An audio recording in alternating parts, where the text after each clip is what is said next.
Good afternoon, guys, and welcome to the podcast. Wherever you are, I have Chris McNulty from Seattle, Washington, and he is a creator and product visionary.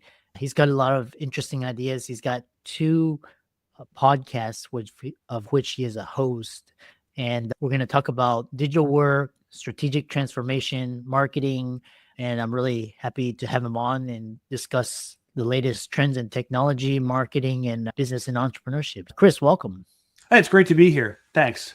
Yeah. Briefly chronicle your journey and we'll dive into the questions. Oh, sure. I live just outside of Seattle, Washington. I've spent most of the last 10 years as Senior Director of Product Marketing for Microsoft before a year ago branching out to join Syner as one of its principals. Syner is a management consulting firm. We are a lot smaller than Microsoft, about 15 people.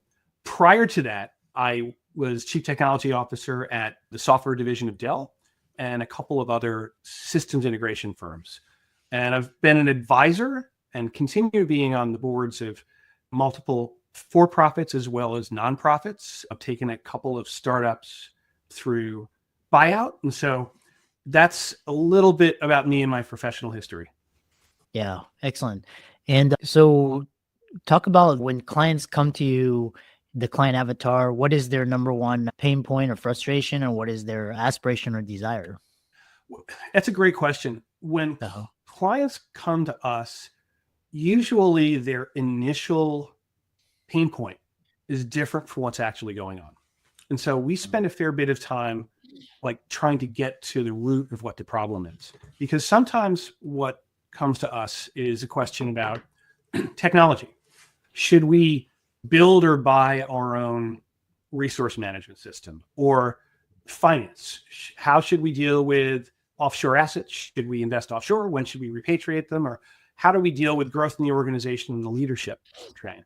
The thing that it comes back to 9 times out of 10 is putting a culture in place to establish a strategy and be able to execute that strategy with a regular focus over the weeks, months, quarters, and years. Because many organizations actually don't have a clear handle on what a strategy is. Yeah. Yeah. So next question is talk about with AI, how can organizations best prepare for the future of AI? So my guidance is usually to think about AI back to front.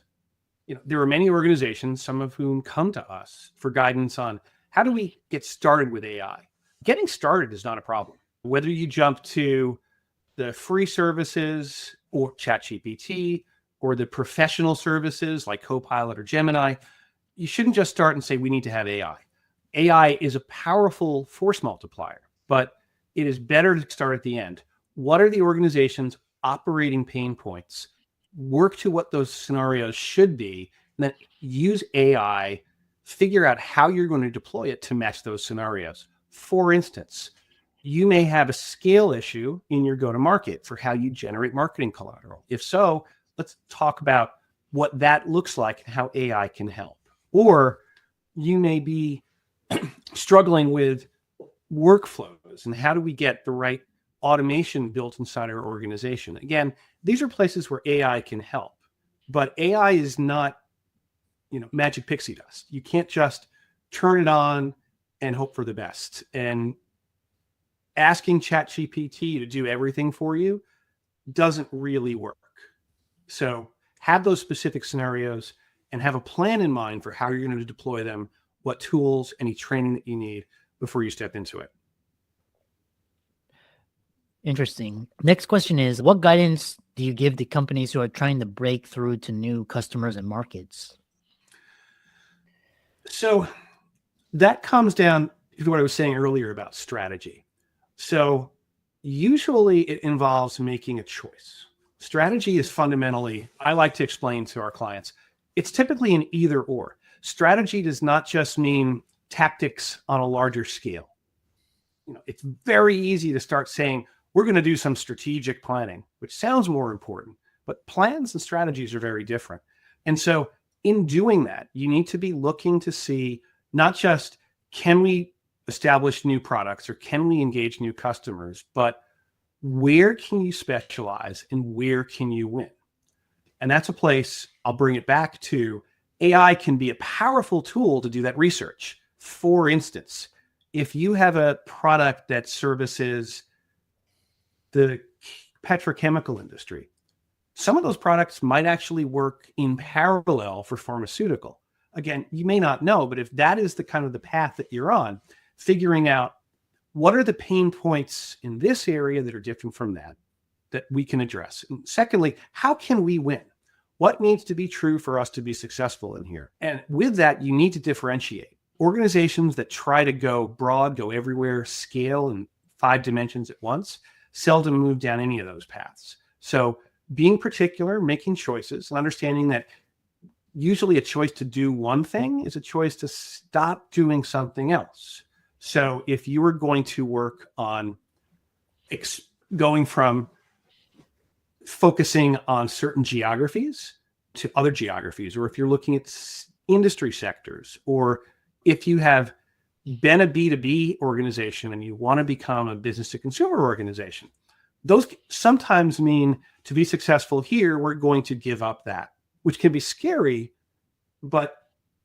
and there's risk, but risk is usually correlated to a return. Interesting. Excuse me. We'll shift gears, and you talked about you worked at Microsoft, and talk about Microsoft and digital work and the work it's doing with OpenAI. Yeah, it's really interesting. So Microsoft, along with some of its colleagues across the industry, really takes a platform approach as a best platform as opposed to best of breed solutions.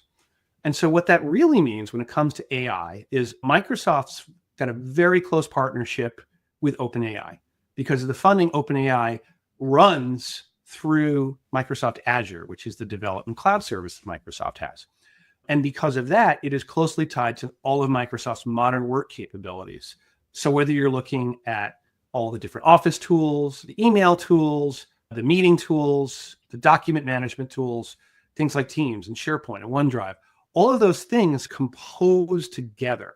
Whether you're looking to use the native tools, which are Copilot, or leverage the OpenAI APIs for custom development, both of those areas are important. The Copilot vision is very much for how do we take things that are pre-built in the same way that you don't need to build a word processor, you have Word, you don't need to build an email client, you have Outlook, and so on and so forth. So there's AI that's there and ready to run. And then on top of it, you can bring in custom AI, whether you're using low-code tools to build agents, the little mini workflows that can do things for you, or something that's more full-fledged, you can do that. That's kind of the Microsoft vision of how this composes. And if you jump a couple miles to Microsoft's West, where Google's Workplace division is headquartered in Kirkland, Washington. So I know some friends over there. You see a lot of the same parallels with once you're in that ecosystem, you have a lot of advantages of integration because your content, your meetings, all of your signals that make your AI particular to your needs are all there ready for you. They've got security on them and you've got a lot of safety with that. The alternative is to look at best of breed approaches. And whether it's Microsoft or Amazon or Google or other players, that involves swapping some of that pre-connection for things that you have to integrate. And integration shouldn't necessarily be hard. If you are on the lower end of the spectrum, you might be using tools like HubSpot and Zoom. And there are plenty of ways you can plug and compose tools like Zoom and Slack and HubSpot and ChatGPT and various solutions to come together. But it's really going back to the Microsoft vision is to be able to create packages that are there, that are ready to run, that you can use without having to do a lot of upfront customization. Interesting. So I'm curious to get your take on a lot of like Microsoft partnered with OpenAI, but then like Google and Facebook, they're developing their own large language models. What is the risk of Microsoft not owning and controlling its own large language model? Microsoft does, first and foremost, there's a misunderstanding about what models are. So if you look at something like Microsoft's Azure AI Foundry, the last time I checked, and it was about 2 months ago, there are about 1,800 separate LLMs that you can get from there. And so the LLMs, or the back end that sits on top of front-end solutions that you might see in a Gemini or in a ChatGPT. The extensibility of OpenAI and part of the relationship with OpenAI is built on the core APIs that Microsoft provides, not on its own. So the Azure OpenAI framework, which is a public standard, is how ChatGPT runs. That gives you the ability to also bring other tools and things in. There is a more recent protocol that's been developed actually by Anthropic to allow easier interoperability amongst AI. And that's key. I've written about this as one of the trends to look at. If you look at large scale, what has happened over the past 2 years is not a surprise. Every organization, every major piece of software now has a chat interface. Whether I'm inside Dynamics or Outlook, or I'm in SAP or Salesforce or OpenText or what have you, they all have some way of doing things, but they don't all connect together, right? So if I'm getting ready for a meeting with, say, Wells Fargo, I need to ask Copilot what it knows, and then probably jump over to ServiceNow and see what happens over there, and so on. So there is real customer need to see integration, either in how the data gets connected on the back end or in how all the agents and front ends interconnect. One of the things that we have seen is because those front ends are pretty lightweight, people are getting to them through browsers and mobile apps, they're also fairly easy to jump amongst. So it is not uncommon for organizations to start with Anthropic, move to Google, move to Copilot, and back again. So long as the information is connected and the information is secured, you can find the model that works for you. And in kind of core productivity, those are very well understood areas. It's in some of that emerging things like AI-powered workflow, AI-powered things like video generation. Absolutely, you can get thousands of large language models for that inside of something like Azure. But in the end, if you're really trying to distinguish what you're doing, there's the possibility of building your own LLM. That way, that's something that you control, and you have a lot of choices to make about whether that's something that you compose on Amazon, on Microsoft, or on Google. But fortunately, for those of you who aren't technical, I'll just say there is a container architecture to make porting amongst all those different solutions simpler. Interesting. The next question is, what are your thoughts and views on AI agents? I think there's a lot of hype. And if you look at, I was talking at a conference 2 weeks ago about this, there's a continuity of what actually people are trying to do. If you start in kind of the workflow platforms that you saw in the last decade, the Zapiers, the Power Platforms are on the big end, things like Pega. Roll it forward into RPA, roll it forward into agents and IDP. Fundamentally, all these things are about is automation. Where are we with agents? Right now, agents are little bits of workflow that you can run. The promise is you can build an agent that is going to dynamically watch your website, watch your inbound email, look for requests, automatically respond to them. If a customer wants to buy something, send them a sales order, wait for the transaction to come through, send a message to fulfillment, make sure that the money lands in your account, and just let you know how it's going. That sounds great. That may happen sometime in 5 to 10 years. That's not where we are right now. The way that you build any automation there is by building a lot of individual parts. It's going to get easier. And so there are lots of things agents are good for now.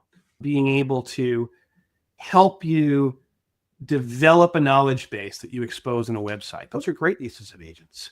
And you need to be thoughtful, as I was saying before, about what are the use cases where you have the most pain point, where you have the most scale issues, where some level of automation can help. At the same time, agent is not something that is going to solve things out of the box. If you look at the ways that people are building agents, there's lots of tools that you can use to build agents or GPTs, or call them what you will. Now, anyone can build their own agent. 99% of them are useless. Like, you can build an agent to say, what was the name of the last file I worked on? Great, you can do it, you can prove it. Is there any real business value in doing that? Probably not. There's other better uses of that automation. So there's going to be a hype cycle this year. It doesn't mean that there's no potential, but it's something that I'm looking for uptick in the practicality of starting in 2026. Interesting. How can people connect with you and find out more about you? Oh, absolutely. So I'll be appearing at the MGM Grand May 5th through 8th as part of the M365 conference in Las Vegas. I'm also appearing at the Seattle Convention Center the last week of June.